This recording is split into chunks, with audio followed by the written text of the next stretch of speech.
Madame, Monsieur, bienvenue à ce flash sportif sur Numidia News. On entame ce flash avec une information à propos de l'équipe nationale.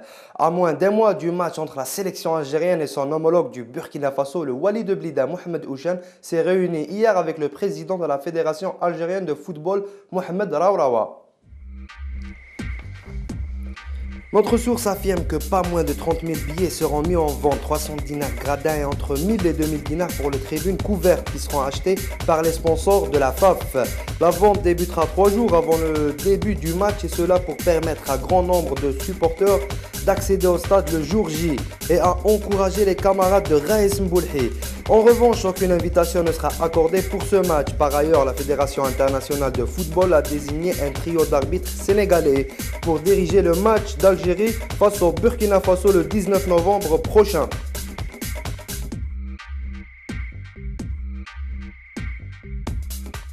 Sur le plan européen, c'était l'un des feuilletons de ces dernières semaines. Le choix de sélection nationale entre le Brésil et l'Espagne de Diego Costa semble être proche de la fin. Diego Costa a décidé de porter le maillot de la Roja.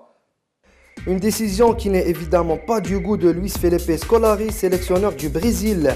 Un Brésilien qui refuse le maillot qui pourrait lui permettre de disputer le mondial dans son pays est forcément exclu de ma liste. Relais l'équipe. Il tourne le dos à un rêve partagé par des millions de personnes. Il tourne le dos à une sélection qui a gagné 5 fois le mondial et qui va le disputer devant ses fans. Si les deux sélections sont amenées à se rencontrer lors de la Coupe du Monde, nul doute que les retrouvailles seront bouillantes. Toujours en football, la polémique avait éclaté mardi suite à la publication par les médias espagnols d'une vidéo d'une intervention de M. Blatter la semaine dernière devant un parterre d'étudiants où les dirigeants suisses comparaient Ronaldo à un commandant sur le terrain et dit préférer Lionel Messi. Semant le trouble le jour même de l'annonce des prétendants au Ballon d'Or, parmi lesquels figurent Ronaldo et Messi. Ces images avaient suscité mardi l'ironie du joueur du Real Madrid et la colère de son club ainsi que la Fédération portugaise de football. Le patron de la Fédération internationale de football a été contraint de s'excuser en début de soirée, disant n'avoir jamais voulu offenser l'attaquant vedette de l'équipe du Portugal.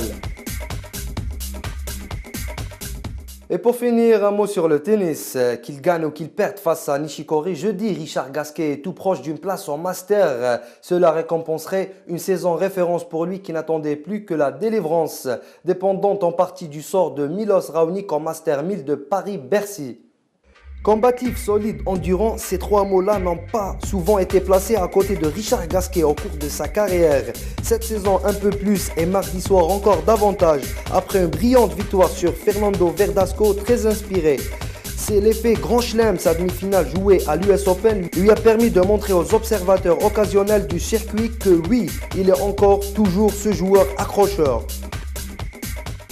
Merci à tous de nous avoir prêté attention, au revoir.